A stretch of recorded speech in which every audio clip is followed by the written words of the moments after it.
نن چې کوم ملګري تاسو ته مخامخ ناست دي دا تاجر اتحاد زموږ د ټولو وروڼو صدران جنرال سفیان او د هغې خدمتګار دي. نن چې د بجلۍ په دې میاشت کې کوم بل راغلی زموږ واحد اجنډه دا وه چې نن په دې کې کوم د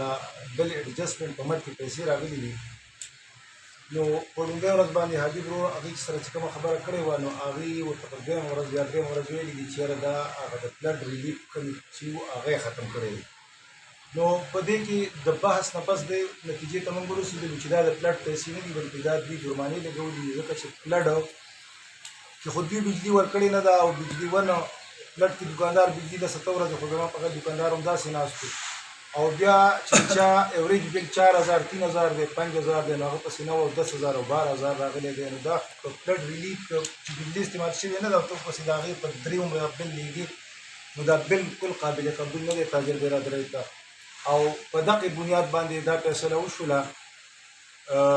متفقه طور باندې چې سبا 11 بجې به زموږ په چوک کې احتجاجي مظاهره وي د وابدې د دې ناروا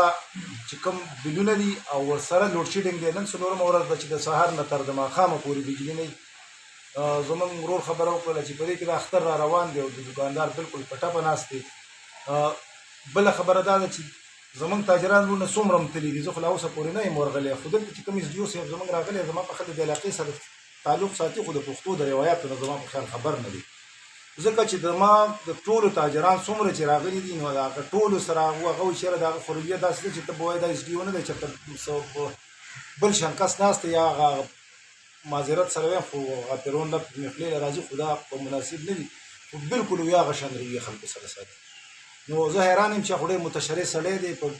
ټیک ټاک سړی دی او د تاجرانو سره د پروموشن دا مطلب نه دی چې دوی چې ستا پروموشن وشو ته بیا خپل دغه پرېږدي. دا 400 تاجران دي چې چا له عزت ورکوي هم خو ډېر ورکوي او که چا پسې راوالي نو بیا دا یقین وساته چې بیا به داسې حال به نه وي. نو ملګرو زما غږ چې کومه پورې ځي زما د بازار ملګري او د سبا 11 بجې د تاجر اتحاد د طرف نه به په احتجاجي مظاهرې برپور قوت مظاهره به کوو. ټولو ملګرو ته مې خواست دی چې برپور انداز سره په هغې کې شرکت وکړي. دا متفقه فیصله ده د ټولو ملګرو.